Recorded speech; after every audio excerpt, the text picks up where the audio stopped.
Hello friends, நம்ம இன்றைக்கி என்ன பார்க்க போகிறோம்னா கோவக்காய் பொரியல். வாங்க வீடியோக்குள்ளே போகலாம். 1/4 கிலோ கோவக்காய் எடுத்திருக்கேன். நல்லா கழுவி கட் பண்ணி வச்சுருக்கேன். 3 வெங்காயம் கட் பண்ணி வச்சுருக்கேன். 2 தக்காளி கட் பண்ணி வச்சுருக்கேன். ஸ்டவ் பற்ற வச்சு கடாய் போட்டுக்கலாம். கடாயில் எண்ணெய் ஊற்றிக்கலாம். எண்ணெய் நல்லா காயட்டும்.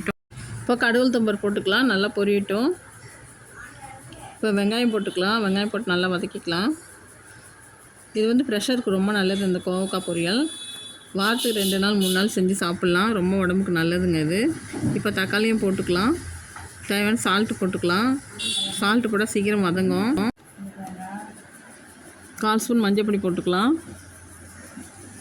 இப்போ கோவக்காய் எடுத்து போட்டுக்கலாம். நல்லா வதக்கிக்கலாம். தண்ணியை ஊற்றக்கூடாது, எண்ணெயில் தான் வேகணும். இப்போ மிளகாத்தூள் போட்டுக்கலாம்.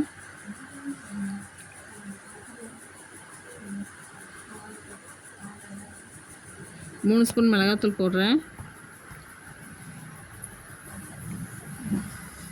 செம்ம டேஸ்ட்டாக இருக்குங்க இந்த கோவக்காய் பொரியல். சாம்பார் சாதத்துக்கு நல்லாயிருக்கும். இல்லை சாப்பாட்டில் வெறுமனே கூட போட்டு பேசி சாப்பிட்லாம். இந்த வீடியோ உங்களுக்கு பிடிச்சிருந்தால் லைக் பண்ணுங்கள், சப்ஸ்கிரைப் பண்ணுங்கள், கமெண்ட் பண்ணுங்கள்.